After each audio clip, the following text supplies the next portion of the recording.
I came back to Baltimore this time because I needed to get a kind of like a, I guess you'd call it like a reconstructive kind of type of neck surgery, just to straighten me back out from my past with my tumor I had and the radiation I had. So. Steven's tumor was a 1 in 2 million tumor. We went from neurosurgeon to neurosurgeon to neurosurgeon and took him around the country. And we didn't find out until they biopsied him in August that he had a massive spinal cord intramedullary ependymoma, which means inside of his spinal cord. And it was from the base of his brain to between his shoulder blades. All the neurosurgeons we saw would say, we'll take it out, we have to take it out, but he'll never be like he is right now. He'll never walk. He'll probably be paralyzed and ventilated. When Steven was diagnosed with a spinal cord tumor in high school because of neck pain, the family living in the Midwest sought several medical opinions. All thought it was an inoperable tumor. They were very, I mean, we had doctors that would cry.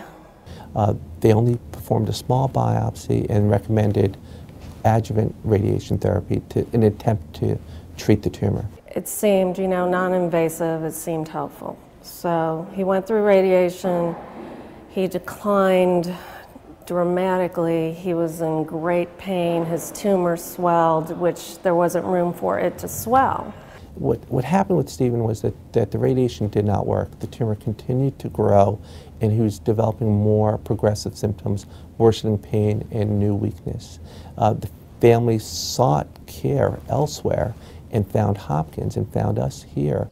I emailed him, and within probably 15 minutes he emailed back and he said, I'm happy to help you. And after a long discussion with our tumor board, our weekly multidisciplinary approach, we felt that we could help Steven and his family by safely removing this tumor. Steven came to Hopkins, and after discussion with the family, we elected to proceed with surgery, and we were able to remove the entire tumor, and we cured him.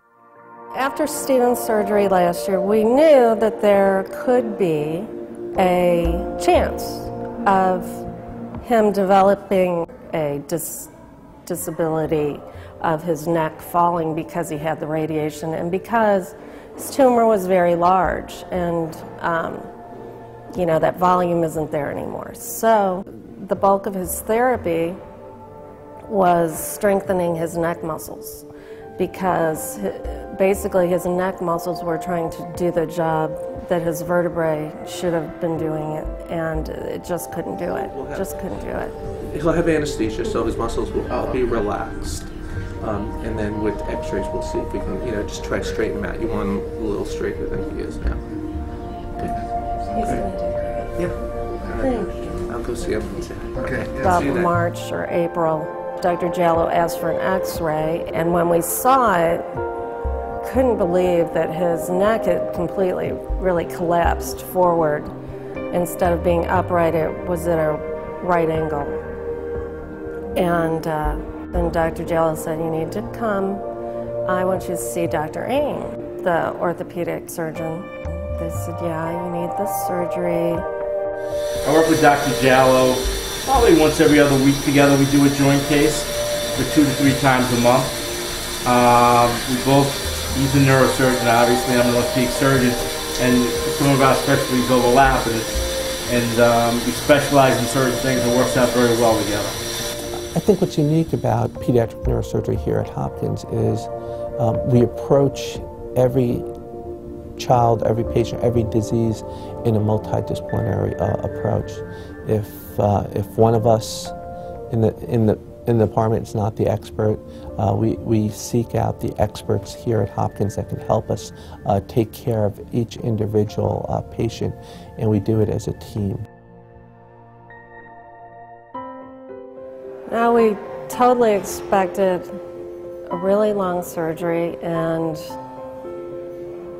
a lot more incisions, a lot more work, and he turned out, it's just really miraculous. Originally, they thought they would have to go in from the front. They would have to take out a rib and use that bone for stabilizing the vertebrae. It just worked out really well. The screws held, and he looks great. Thanks. You're still stronger than me, Steven. That's all right. Mary and I still want to give you this. Thank you. It's always been such an important piece of our life, and we really consider you part of our family. It makes me feel great. I mean, especially when I can see the long-term follow-up of the children that I operate on.